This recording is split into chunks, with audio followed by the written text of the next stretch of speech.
지난 금요일과 토요일에는 우리 교회에서 대구 지역 청년들 연합 캠프가 있었습니다.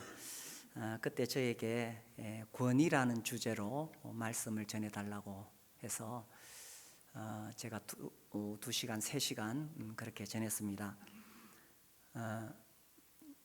청년 시절에 읽었던 책 중에 아주 기억에 남는 책이 있는데 워치만 리의 영적 권위라는 책입니다. 이번에 이제 우리 청년들에게 이 존 비비어의 순종이라는 책을 미리 읽고 오면 좋겠다 이렇게 이야기했습니다. 이 책은 워치만 리의 그 영적 권위라는 책을 좀 더 현대식으로 풀어놓은 책입니다.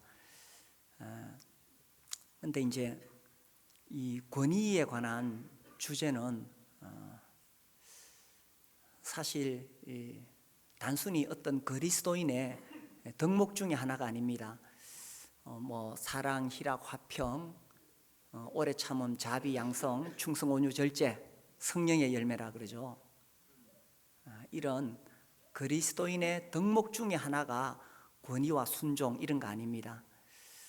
이것은 정말 성경에서 본질적인 그런 굉장한 중요한 주제이지요. 사실 우리는 오늘날 권위를 아주 우습게 여기는 그런 시대에 살고 있습니다. 그래서 심지어 초등학생, 중학생들도 선생님을 우습게 여기고 대통령도 우습게 말하고 그러한 풍조가 교회에도 들어오고 있습니다. 어디에나 다 권위가 있죠. 집에는 부모님이 계시고, 학교에는 선생님이 계시고, 회사에는 상사들과 사장님이 계시고, 교회에는 장로님들이 계시고, 또 목장에는 목자가 있습니다. 이렇게 다 권위가 있는데 오늘날 사람들은 권위적이다, 권위주의다 이런 거 굉장히 싫어합니다. 그러나 성경에서는 이것을 아주 본질적인 문제로 다루고 있다는 사실입니다. 그래서 제가 이 주제를 가지고 한번 말씀을 전해야 되겠다. 오래전부터, 몇 년 전부터 계속 고민을 해왔습니다. 이 중요한 주제를 어떻게 잘 전할 수 있을까? 혹시 잘못 전하면 마치 내가 어떤 권위주의자처럼 보여지지 않을까? 이 잘못 전하면 이 권위적인 사람이 되지 않을까? 그런 생각을 했습니다. 오늘 우리가 성경을 통해서 오늘 이제 첫 시간인데 이 문제가 얼마나 중요한가, 또 하나님 뭐라고 말씀하시는가 한번 살펴보려고 합니다. 이 권위는 우주적인 문제입니다. 단순히 그리스도인의 덕목 중에 하나가 아니라고 했죠. 이것은 아주 근본적인 문제입니다. 하나님께서 우주 만물을 창조하시고 온 인류를 이끌어 가실 때에 하나님의 권위로 이끌어 가시고 질서 가운데 이끌어 가십니다. 그래서 이것이 중요한 것은 우리가 권위 아래 보호를 받고 질서 아래 복을 누리기 때문입니다. 권위 아래 뭘 받는다고요? 보호를 받고. 질서 아래 뭘 누려요?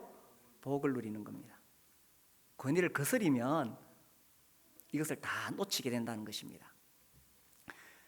이 죄가 어디서 시작되느냐? 하나님의 권위에 대한 도전이죠. 우리 이사야 14장을 보겠습니다.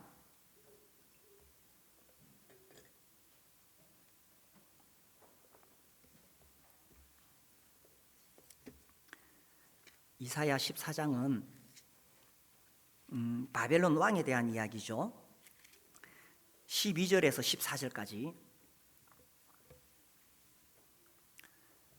바벨론 왕에 대한 이야기인데 성경학자들은 이것을 바로 사탄의 타락에 빗대어서 말씀하신 거라고 그렇게 해석합니다.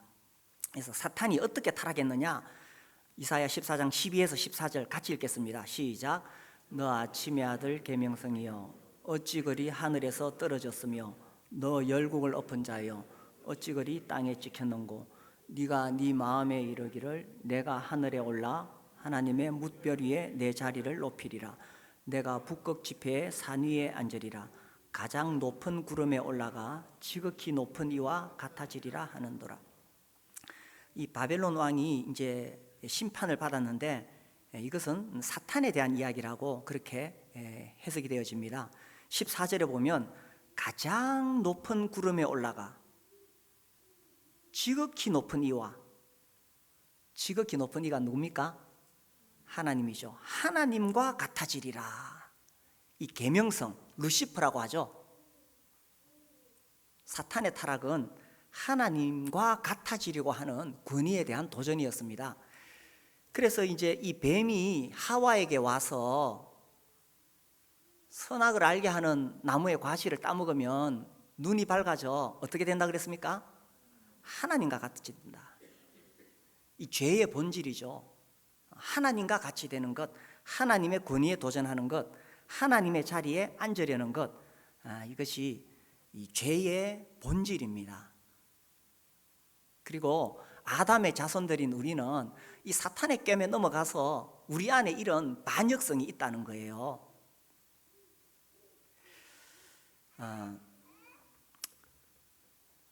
그런데 하나님은 이 우주 만물을 하나님의 권위로 질서로 이끌어 가시기 때문에 우리가 이 권위에 대해서 바르게 하는 것은 굉장히 중요한 문제입니다.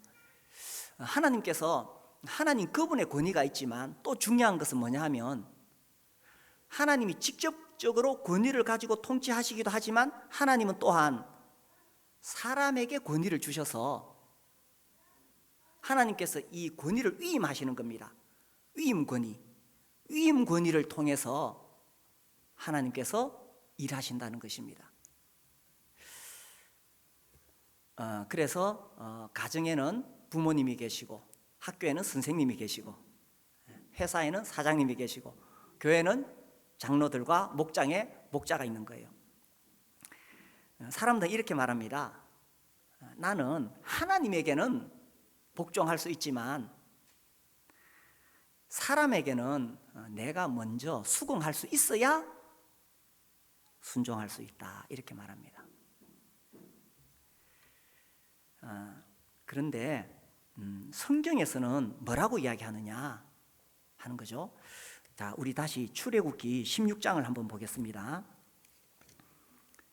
이스라엘 백성들이 애굽에서 나온 다음에 이제 먹을 것이 없다고 고기를 먹고 싶다고 하나님께 원망하는 장면인데, 출애굽기 16장 2절에 보시면 이스라엘 자손 온 회중이 그 광야에서 누구를 원망했습니까? 모세와 아론을 원망했죠. 자, 그런데 7절에 보시면 아침에는 너희가 여호와의 영광을 보리니 이는 여호와께서 너희가 누구를 향하여, 여기 자기가 누굽니까? 하나님이죠. 여호와를 향하여 원망함을 들으셨습니다. 아니, 이스라엘 백성이 하나님께 원망했어요? 모세와 아론에게 원망했어요? 모세와 아론에게 원망했는데 모세는 말하기를 하나님이 자기를 향하여 원망함을 들으셨습니다, 이렇게 이야기합니다. 그러면서 우리가 누구이기에 너희가 우리에게 대하여 원망하느냐, 그렇죠? 8절에 모세가 또 이르되 여호와께서 저녁에는 너희에게 고기를 주어 먹이시고 아침에는 떡으로 배불리시리니 이는 여호와께서, 한 번 더 반복하죠. 누구를 향하여? 자기를 향하여 너희가 원망하는 그 말을 어떻다고요? 들으셨습니다. 하나님은 들으시는 분이십니다. 우리의 기도도 들으시지만 권위를 향하여 원망하는 말도 하나님이 들으신다는 이야기입니다. 우리가 누구냐? 너희의 원망은 우리를 향하여 함이 아니요 누구를 향하여? 여호와를 향하여 함이로다. 이스라엘 백성들의 착각입니다. 이스라엘 백성들은 모세와 아론을 향하여 원망했어요. 그런데 그것은 누구를 향한 원망이라고요? 하나님을 향한 원망이었다 하는 것입니다. 많은 사람들이 이것을 착각하고 있습니다. 하나님께는 우리가 순종할 수 있지만 내 위에 세운 권위에 대해서는 내가 수긍할 때만 순종할 수 있다, 이렇게 생각합니다. 그리고 때로 원망을 하기도 합니다. 그런데 모세는 말하기를 우리가 누구이기에 우리에게 원망하느냐, 우리에게 원망하는 것은 하나님께 하는 것이다. 자, 생각해 봅시다. 모세는 권력의 굶주린 독재자입니까? 너희들 모두 다 내 말 들어야 돼. 그래야 우리가 가나안 땅에 들어갈 수 있어. 하나님께서 우리를 세우셨단 말이야. 내 말 잘 들어. 지금 그런 뜻입니까? 모세는 하나님의 권위의 원리를 지금 가르쳐주고 있는 것입니다. 우리가 이런 질문을 합니다. 우리는 부당한 권위에도 복종해야 하는가? 우리에게 잘못된 일을 시키는 권위라면, 타락한 권위라면, 내가 기도해서 얻은 나의 분별과 다르다면 우리 각자가 다 개인적으로 우리 안에 성령님 계신데 각자가 그렇게 인도하심을 받지 굳이 권위의 말에 따라 움직여야 되느냐, 이런 질문들을 하게 됩니다. 그런데 성경은 이 권위가 어디로부터 왔는지를 이야기하고 있는 거예요. 우리 또 성경 찾아봅시다. 로마서 13장 1절과 2절입니다.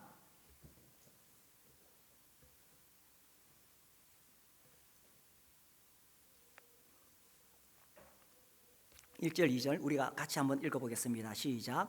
각 사람은 위에 있는 권세들에게 복종하라.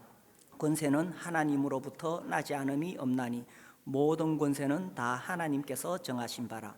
그러므로 권세를 거스리는 자는 하나님의 명을 거스림이니 거스리는 자들은 심판을 자취하리라. 자, 각 사람은 위에 있는 권세들에게 복종하라고 하시면서 권세가 누구로부터 났다고 이야기합니까? 하나님으로부터 났다. 그렇지 않은 것은 없다. 모든 권세는 다 누가 정하셨다고요? 하나님께서 정하셨다. 그러므로 권세를 거스리는 자는 누구를 거스리는 겁니까? 하나님의 명을 거스린다. 그리고 그 결과는 거스리는 자들은 어떻게 됩니까? 자기가 심판받겠다 하는 것입니다. 그래서 우리는 생각할 때에 사람으로 보이는데, 그렇죠, 이스라엘 백성들이 봤을 때는 모세와 아론 뭐 잘못한 거 많아요. 마음에 안 드는 거 많아요.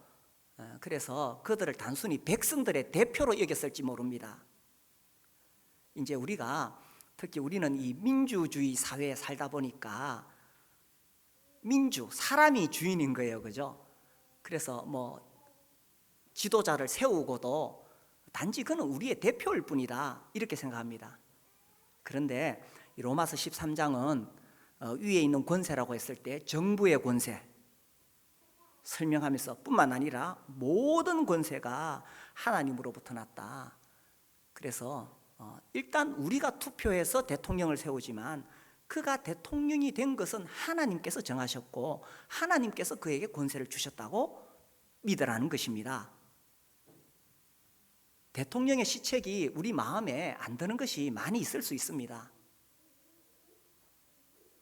그러나 일단 그가 대통령이 되었다면 하나님이 세우신 권위라는 것입니다. 우리 자녀들은 부모님이 마음에 안 드는 게 많이 있을 수 있을 거예요. 그러나 나의 부모님이라면 하나님께서 세우신 권위라는 것입니다. 회사에 가면 짜증나는 일이 많죠. 직장의 상사들도 하나님이 세우신 권위라는 것입니다. 교회도 마찬가지죠. 오늘날 이 세상의 권위를 거스리는 이런 풍조가 교회에도 자꾸 들어오고 있습니다. 그래서 교회도 교회의 권위를 가벼이 여길 수 있는데 목장도 마찬가지죠. 뿐만 아니라 각 부서마다 책임자가 있습니다. 그죠? 각 부서마다 우리 여러 교회 여러 가지 사역들, 방송팀, 카페팀, 뭐 찬양팀, 뭐 많은 사역들이 있는데 각 부서마다 책임자들이 있습니다. 그래서 온 교회가 그런 책임자들을 존중하고 그 권위 아래 모이게 될 때에 온 교회가 한 몸이 되는 거죠. 그런데 우리가 나는 하나님께는 순종한다, 근데 뭐 사람에게는 내가 그 사람이 나한테 올바른 일을 시키고 내가 수긍할 수 있어야 순종할 수 있다 라는 것은 로마서 13장 말씀에 어긋난다는 이야기입니다. 어떻게 이해가 되십니까? 제가 어떤 뭐 권위적인 거, 권위주의 지금 이야기하려고 하는 게 아니에요. 하나님은 우주 만물을 질서 가운데 이끌어 가십니다. 근데 사실 우리가 하나님이 세우신 그 사람의 권위에 순종하기 전에 먼저 할 일이 있어요. 제가 이 워치만 리의 책을 보면서 정말 이 두려웠던 구절이 이겁니다. 인간이, 우리 사람들이 하나님이 위임하신 권위에 복종할 수 있으려면 먼저 누구의 권위를 만나야 될까요? 하나님의 권위를 만나야 된다는 것입니다.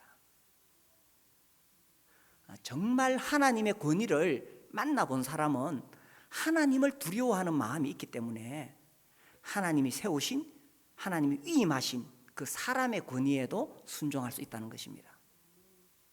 그러니까 그 사람 그 자체가 무슨 자격이 있고 그 사람 자체가 무슨 능력이 있고 그래서 순종하는 것이 아니라는 거예요. 로마서 13장 말씀은 하나님께서 그에게 권위를 주셨기 때문에 그 사람 자체가 아니라 그에게 권위를 주신 하나님께 순종하는 것입니다. 사탄은 어떻게 해서든지 하나님의 원리를 파괴하고 거슬러 올라가라 그러하죠. 점점 세상이 그렇게 가고 있는 시대입니다. 이런 시대에 권위에 대해서 누가 이야기할 수 있을까요? 하나님은 교회에서 먼저 이러한 하나님의 원리가 회복되기를 원하시는 것입니다. 이 사탄이 내가 지극히 높은 이와 같아지리라, 옛날 성경에 비기리라 이렇게 되어 있죠. 이렇게 사탄이 도전하고 하와도 하나님과 같이 되기 위해서 선악과를 따먹었는데, 그래서 죄가 들어오고 세상이 타락했는데 하나님은 이러한 질서가 회복되기를 바라십니다. 이 질서가 어디서 회복될 수 있을까요? 세상에서 안 됩니다. 왜? 세상은 하나님의 권위를 만날 수가 없기 때문에. 우리는 하나님이 얼마나 두려운 분이신지 알잖아요. 그래서 하나님은 교회에서 이런 권위가 회복되기를 원하시는 거예요. 교회에서 이런 질서가 회복되기를 원하는 거예요. 교회에서 권위가 존중을 받음으로, 순종함으로, 그래서 이 교회를 통해서 하나님께서 영광을 받으시기를 원하시는 것입니다. 그래서 하나님은 권위 아래 보호하시고 질서 아래 복을 주십니다. 자, 우리 이제 본문을 봅시다. 민수기 12장에 보면 모세가 구스 여자를 취하였으므로 미리암과 아론이 모세를 비방했습니다. 모세가 비방받을 짓을 했습니다. 아마 이제 이때는 십보라가 아마 세상을 떠난 것 같아요. 모세가 지금 나이로 80이 넘었습니다. 물론 뭐 그 시대는 120살까지 살았으니까 특별하겠지만 이 이디오피아 여인이죠. 아프리카 여인을 아내로 맞이했습니다. 사실 좀 그 지도자답지 않은 행동이죠. 250만 명 이스라엘 백성들을 가나안 땅에 이끌어가는 지도자로서 이방 여인과 결혼했다는 것은 비방받을 만한 일입니다. 그렇죠? 정말 비방받을 만한 짓을 했어요. 그러니까 이 미리암은 또 누나잖아요. 또 모세 어릴 적에 모세 생명을 건져준 누나잖아요. 그리고 또 미리암은 누구냐 하면 그 출애굽기에 보면 선지자라고 되어 있습니다. 뭐 이름 자체가 미리암, 선지자 맞잖아요.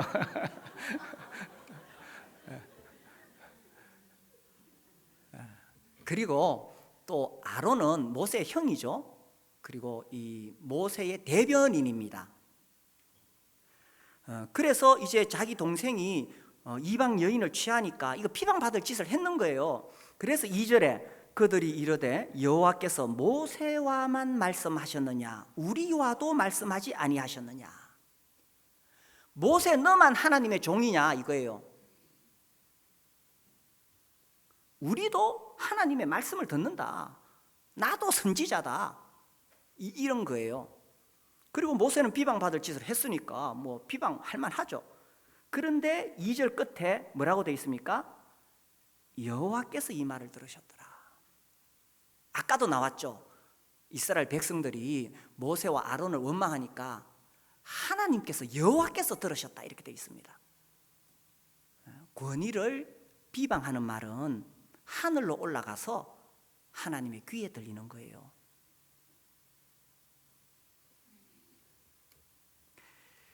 이 미리암과 아론은 착각을 했습니다. 일단 자기들이 누나고 형이고 그리고 그들도 영적인 은사를 가지고 있기 때문에 동생의 잘못을 지적할 수 있다고 생각했습니다. 그런데 중요한 것은 그들이 비록 영적인 은사를 가지고 있다 하더라도 영적인 직분이 더 중요하다는 것을 몰랐다는 사실입니다. 모세는 뭐 바로 앞에 가서 말도 제대로 못하는데 아론이 대신 말해줬잖아요. 말하는 은사는 아론에게 있었습니다. 그러나 하나님께서 직분을 주신 사람은 모세라는 거예요. 그래서 이 당시에, 지금 이 광야에서 이 당시에 하나님께서 누구를 이스라엘 백성의 지도자로 세웠느냐 하는 겁니다. 미리암과 아론을 지도자로 세웠느냐, 모세를 지도자로 세웠느냐 하는 것입니다. 지금 이 시대에, 이 시기에 누구를 세웠어요? 그래서 그가 비록 비방받을 만한 짓을 했고 미리암과 아론이 그만한 위치에 있었고 또 영적인 은사를 가지고 있었다 하더라도 모세를 비방하는 말을 여호와께서 이 말을 들으셨더라. 그래서 그 뒤에 읽어보면은 하나님이 이 세 사람을 호출합니다. 이리 오너라 이렇게 부릅니다. 그렇게 했을 때 사실 미리암과 아론은 하나님 앞에 할 말이 많았습니다. 하나님, 모세가 잘못했잖아요. 그런데 그 보면은 하나님께서 그들에게 말할 기회를 안 주십니다. 그리고 막 이야기를 하시죠. 모세를 막 이렇게 변호를 하십니다. 그러면서 이렇게 말씀하시죠. 이 8절 끝에 보면 너희가 어찌하여 내 종 모세 비방하기를 두려워하지 아니하느냐. 내 종 모세라고 이야기합니다. 모세가 비록 잘못했지만 그는 내 종이고 모세를 비방하기를 너희들이 왜 두려워하지 않느냐. 그것은 두려운 일이라는 것입니다. 지도자들을 비방하는 것은 두려운 일이라는 것입니다. 그리고 이제 10절에 보니까 이 미리암이 나병에 걸리게 됩니다. 나병이라는 것은 정말 저주받은 병이죠. 사람의 힘으로 고칠 수 없는 그런 병에 걸리게 되었습니다. 이게 무슨 의미입니까? 하나님께서 그냥 적당히 그냥 뭐 이렇게 하실 수도 있는데 매우 강하게 모세를 변호하시고 아주 심각한 징계를 내리신 거죠. 나병을 주셨다는 것은 하나님께서 이렇게 강하게 왜 이렇게 개입하셨느냐? 이것은 권위가 얼마나 중요한 것인가를 하나님께서 보여주시려는 거예요. 그래서 하나님의 권위뿐만 아니라 하나님이 위임하신 그 권위, 사람이죠. 하나님이 위임하신 권위를 비방하는 것도 하나님은 용서할 수 없다는 것입니다. 왜냐하면 하나님이 위임하신 권위를 비방하는 것은 하나님의 권위에 대한 도전이니까. 사람들에게는 이 권위를 부정하려는 본성이 있습니다. 왜냐하면 이 아담의 피를 물려받았기 때문에 그 본성은 뭐냐 하면 결국은 자기를 높이려는 거죠. 자기를 드러내려는 겁니다. 내가 옳다, 자기를 드러내려고 하는 본성이 있다 보니까 이 권위를 부정하려는 형태로 드러나게 된다는 것입니다. 우리 요디에 넘겨서 민수기 16장을 볼까요? 16장 제가 빨리 읽을게요. 1절 레위의 정손 고핫의 손자 이스할의 아들 고라와 르우벤 자손 엘리압의 아들 다단과 아비람과 벨렛의 아들 온이 당을 짓고 이스라엘 자손 총회에 택함을 받은 자 곧 회중 가운데서 이름 있는 지휘관 250명과 함께 일어나서 모세를 거스리니라. 이 고라를 중심으로 250명의 지도자들이 지금 반란을 일으킨 것입니다. 모세를 거스리니라. 3절 그들이 모여서 모세와 아론을 거슬러 그들에게 이르되 너희가 분수에 지나도다. 회중이 다 각각 거룩하고 여호와께서도 그들 중에 계시거늘 너희가 어찌하여 여호와의 총회 위에 스스로 높이느냐. 이 고라 자손이 봤을 때는, 이 고라와 이 함께했던 사람들이 봤을 때는 이 모세가 스스로 높이는 걸로 보이는 거예요. 스스로. 아니 우리 다 이스라엘 백성들은 다 아브라함의 자손이고 우리 다 하나님의 백성들인데 왜 너희들이 지도자라고 스스로 높이느냐. 심지어 이런 말도 합니다. 13절 네가 우리를 적과 꿀이 흐르는 땅에서 이끌어내어 광야에서 죽이려 함이 어찌 작은 일이기에 오히려 스스로 우리 위에 뭐가 된다고요? 왕이 되려 하느냐. 아니 네가 왜 왕이 되려고 하느냐 하면서 공격했습니다. 그러니까 이제 이 이스라엘 백성들은 모세가 더 두드러지고 자기들이 지도자가 되고 그렇게 하는 것을 원하지 않았다는 것입니다. 우리 다 형제 자매가 아니냐 하는 거죠, 그죠? 우리 다 형제 자매면 우리 다 예수님 피로 구원받은 형제 자매들이고 우리 다 제사장들입니다. 그런데 굳이 교회에 무슨 권위가 있을 필요가 있느냐? 그래서 나온 게 평신도 교회라는 거죠. 목사의 권위를 무시하기 때문에 평신도 교회라는 게 지금 한국에 이렇게 있습니다. 권위 자체를 인정하지 않는 거죠. 그런데 성경에는 분명히 각 사람들이 모이는 곳마다 하나님께서 권위를 세우셨다는 이야기입니다. 그런데 모세가 이 사람들 말대로 정말 자기를 모세가 스스로 높이고 싶었을까요? 모세가 정말 그들의 왕이 되려고 하는 거예요? 모세가 왕 되려고 지금 그 백성들 이끌어냈습니까? 대답을 안 하시네. 맞습니까? 아닙니까? 예. 모세가 왕 될 생각 전혀 없습니다. 참된 하나님의 종은 왕 될 생각 전혀 없습니다. 왜 그럴까요? 가장 높으신 하나님이신 예수께서 가장 낮은 자리에 와서 자기를 낮추시고 죽기까지 복종하셨는데 그 예수를 믿는 사람이 어떻게 자기가 왕이 되려고 자기를 높이려고 그러겠어요? 진정한 하나님의 종은 왕 될 생각 전혀 없습니다. 그런데 사람들은 우려하죠. 혹시 저 사람이 우리의 왕이 되려고 하는 거 아니냐?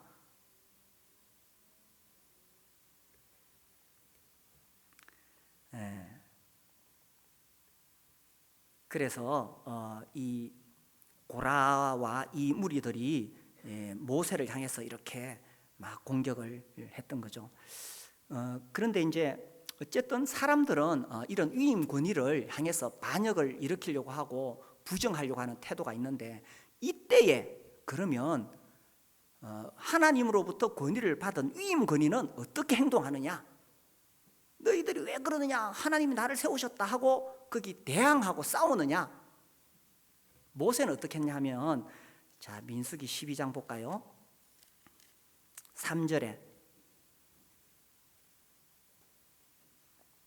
12장 3절 이 사람 모세는 온유함이 지면의 모든 사람보다 더하더라. 이 말씀 가지고 또 이렇게 논쟁을 거는 사람이 있어요. 우리는 당연히 창출레민 신이 뭔지 아시죠? 모세오경을 모세가 기록했다고 믿습니다. 그런데 이쪽 자유주의 신학자들, 고등 비평학자들은 모세가 기록한 것이 아니라고 해요.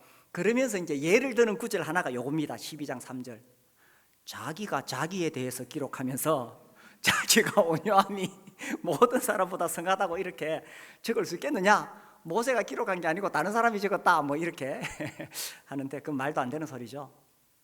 성경에는 성경은 하나님의 이 계시를 받아서 이 영감을 통해서 기록하기 때문에 자기의 죄도 기록하고 또 성령이 주시는 대로 또 자신에 대해서 그대로 적는 거예요. 아무튼 모세는 미리암과 아론이 자기를 향하여 비방했을 때에 그게 맞서지 않았다는 이야기입니다. 간혹 남편들이 이렇게 말합니다. 아내에게 당신은 나에게 순종해야 돼. 왜? 성경에 기록되어 있으니까. 그렇게 순종을 강요하는 것은 아무 의미가 없습니다. 모세도 그렇게 순종을 강요할 의사가 전혀 없습니다. 자기가 스스로 왕이 될 이유가 없는 거예요. 만약 하나님께서 모세를 세우셨다면 모세를 향한 비방은 결국 하나님을 향한 비방이기 때문에 하나님께서 이 말을 들으셨더라. 그것은 하나님이 개입하실 문제라는 거예요. 이 말을 들으셨더라. 만약에 하나님께서 모세를 세우지 않았는데 모세가 스스로 자기의 권위를 주장한다면 그건 더 웃기는 일이잖아요. 그래서 모세는 하나님께 이 문제를 온전히 맡겼다는 이야기입니다.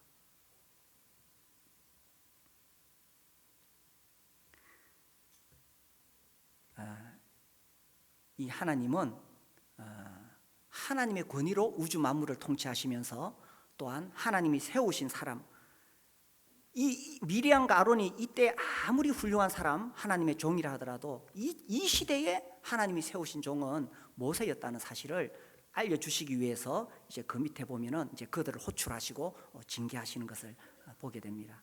모든 권위는 하나님으로부터 왔다는 거죠. 그리고 권세를 거스리는 것은 하나님을 거스리는 것입니다. 이것은 우리 신앙에 있어서 본질적인 문제예요. 권위에 대한 순종은 뭐 사랑, 희락, 화평, 오래 참음, 자비, 양선 뭐 이런 그리스도인의 덕목 중에 하나가 아니라는 것입니다. 심지어 워치만니는 이런 말을 합니다. 우리가 하나님의 활동이나 하나님의 능력에 대해서 죄를 범할 수 있다. 하나님의 거룩에 대해서 죄를 범할 수 있다.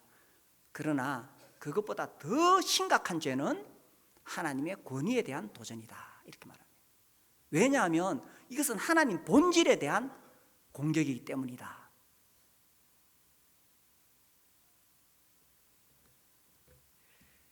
그래서 하나님은 권위 아래 보호하시고 질서 아래 복 주시는 것입니다.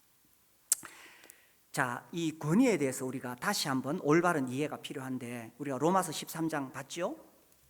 로마서 13장. 그래서 이 로마서 13장을 통해서 우리가 뭘 볼 수 있어야 되냐 하면 그 사람이 아닙니다. 그 사람이 아니라 그에게 권위를 주신 하나님을 볼 수 있어야 된다는 것입니다. 회사에서도 왜 우리가 사장님의 권위를 존중하느냐? 사장님 그분을 보는 것이 아니라 그 사장님 뒤에 그분에게 권위를 주신 하나님을 볼 수 있어야 된다는 것입니다. 이해가 되십니까?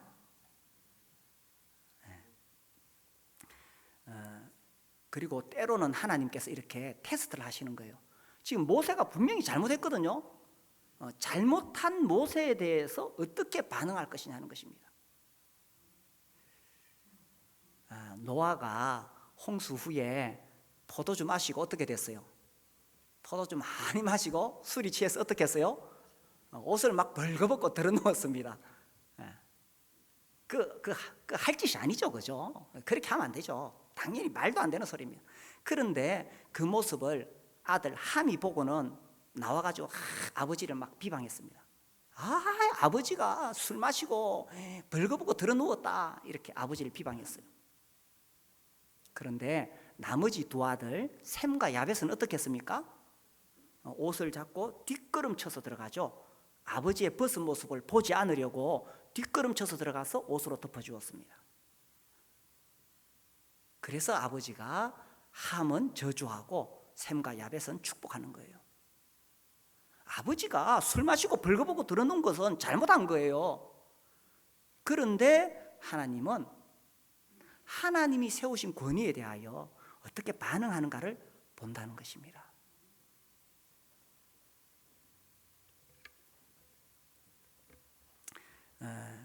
이 교회에도 하나님께서 세우신 여러 권위가 있는데 그러한 잘못을 볼 수 있습니다. 그리고 또 하나는 오해를 할 수도 있어요. 사실이 아닌데 어떤 잘못된 말이 퍼져나갈 수도 있어요. 성경에는 장로들에 대한 송사는 두세 사람이 분명한 어떤 증거를 가지고 송사하도록 되어 있습니다. 그런데 어떤 말이 퍼져나갈 때에 본인에게 직접 와서 확인을 해야 됩니다. 그렇지 않고 들리는 이야기만 듣고 그렇게 교회에 세운 지도자를 비방하는 것은 굉장히 어리석은 일입니다. 그래서 직접 확인할 필요가 있는 거죠. 아무튼 하나님은 이 권위를 세우셔서 이 세상을 통치하시는데, 이 베드로전서 2장 17절에 보면은 우리가 살고 있는 이 나라, 이 정부에 대해서 이야기합니다. 베드로전서 2장 17절, 무사람을 공경하며 형제를 사랑하며 하나님을 두려워하며, 그 다음에 뭐라고 되어 있을까요? 왕을 존대하라. 이 왕이 누구냐? 헤롯 아그리파 1세입니다. 그 사람이 어떤 왕이냐? 예수 믿는 사람들을 잡아 죽이고 핍박하던 사람입니다. 아니, 그 왕을 좀 우리가 이렇게 비방하지는 않더라도 그냥 뭐 비방하지 않는 정도만 되면 좋은데, 베드로는 그 정도가 아니라 뭐 어떻게 하라고요? 존대하라고 했습니다. 그리스도인들을 핍박하고 죽이는 그 왕을 존대하라. 옛날 번역에 공경하라고 되어 있습니다. 왜냐하면 그 왕 자체에 어떤 무슨 자격이 있고 이런 것이 아니라 하나님께서 그에게 권위를 주셨기 때문이다라는 거죠. 이게 권위의 원리라는 것입니다. 에베소서 5장에 보면은 이 가정에서의 원리를 또 이야기하고 있죠. 에베소서 5장 22절에 보면 아내들이여 자기 남편에게 복종하기를 죽게 하듯 하라. 남편이 무슨 뭐 성품이 훌륭하고 인격이 훌륭해서 돈을 많이 벌어와서 자녀들을 잘 돌봐서 그래서 복종하라가 아니에요. 이게 권위의 원리라는 겁니다. 하나님께서 남편으로 세웠기 때문에 남편에게 복종하라는 이야기입니다. 에베소서 6장 1절에 자녀들아 주 안에서 너희 부모에게 어떻게 하라고요? 순종하라.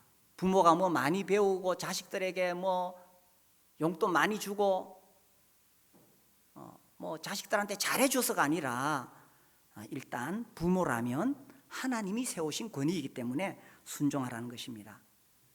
그리고 히브리서 13장 17절에도 보면 교회에서도 그 원리가 분명히 나오죠. 너희를 인도하는 자들에게 순종하고 복종하라. 그래서 목장으로 모일 때에 섬기시는 목자님에게, 너희를 인도하는 목자님에게 순종하고 복종하라는 겁니다. 그렇다고 해서 예수 믿는 사람이 뭐 권위자가 뭐 자기가 무슨 뭐 왕이 된 것처럼 그렇게 하려고 하지는 않습니다. 왜냐하면 우리 주님이 가장 낮아지셨기 때문에. 그리고 우리가 그분을 존대하고 순종하고 복종하는 이유는 하나님께서 그에게 권위를 주셨기 때문이라는 거죠. 근데 우리는 이렇게 이야기합니다. 내가 수긍할 수 있어야 권위에 복종하겠다. 이 권위의 문제는 옳고 그름의 문제가 아닙니다. 물론 죄를 지으라고 한다든지, 이 권위를 가진 사람이 타락해서 뭐 죄를 지어서 뭐 동성애를 한다든지 음행을 한다든지 그렇다면 떠나야 됩니다. 고린도전서 5장의 원리에 의해서.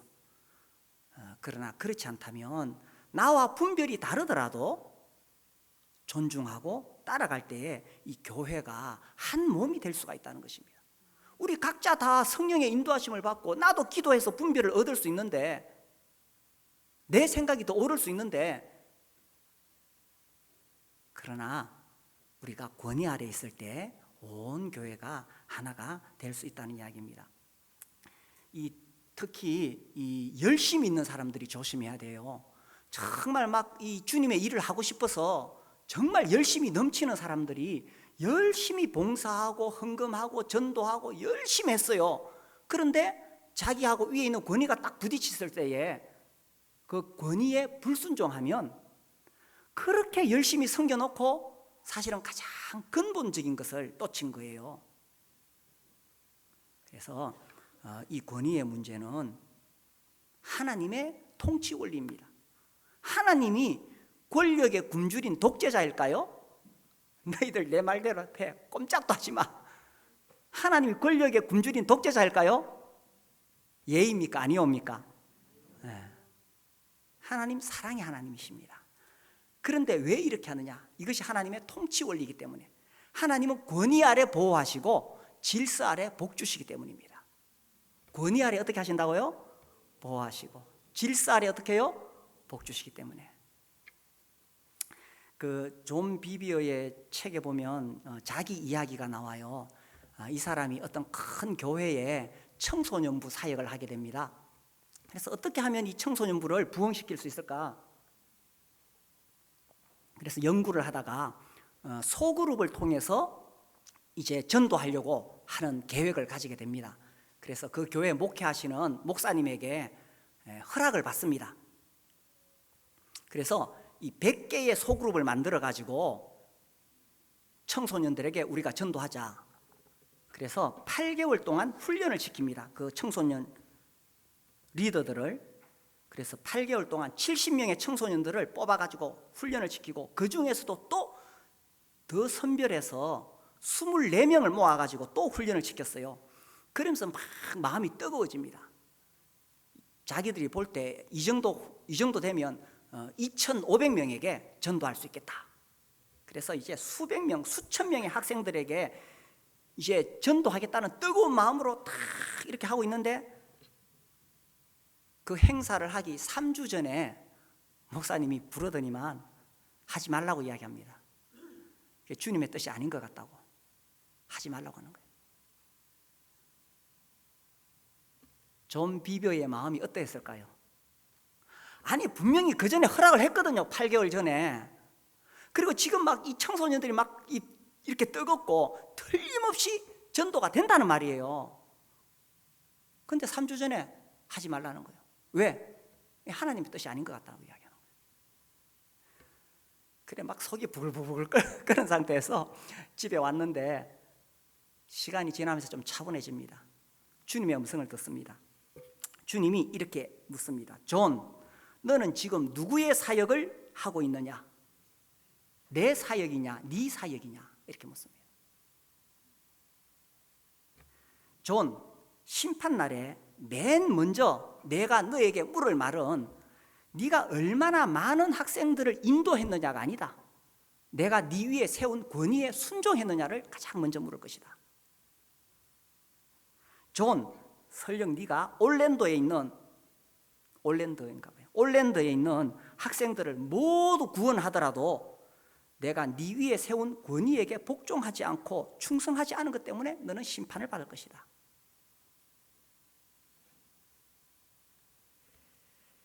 이것이 권위의 원리라는 겁니다. 그래 이분이 이 사실을 깨닫고는 그 목사님에게 사과 전화를 합니다. 그리고 자기가 훈련시킨 24명의 그 학생들을 불러 모읍니다.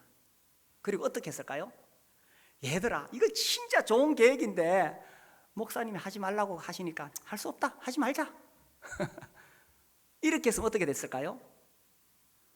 그 학생들, 청소년들 마음속에 분노와 원하심이 확 솟아오르겠죠. 그러면 그 청소년들은 평생 권위에 대해서 경시하는 인생을 살게 될 겁니다. 그런데 이 존이 이렇게 말합니다. 그 청소년들 불러다 놓고 얘들아, 기쁜 소식이 있다. 우리가 하마터면 큰일 날 뻔했다. 하나님의 뜻이 아닌 일을 우리가 할 뻔했다. 다행히 우리 목사님이 이게 하나님의 뜻이 아니라고 알려주셨다. 그러니까 그 학생들이 아유 정말 우리가 큰일 날 뻔했네요. 참 감사하네요.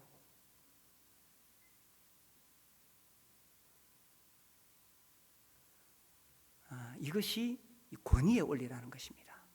그래서 우리 교회가 이 원리를 세상에서는 이거 가볍게 여깁니다. 우습게 여깁니다.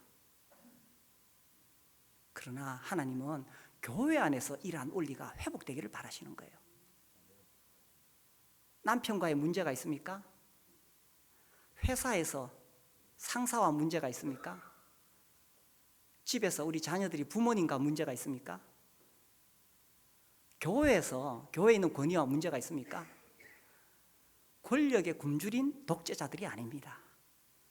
그러나 우리가 이 하나님의 원리를 따를 때에 하나님은 권위 아래 우리를 보호하시고 질서 아래 복 주신다는 사실입니다. 그래서 우리 교회가 하나님의 원리 아래 하나님의 보호를 받고 하나님의 복을 누릴 수 있게 되기를 바랍니다.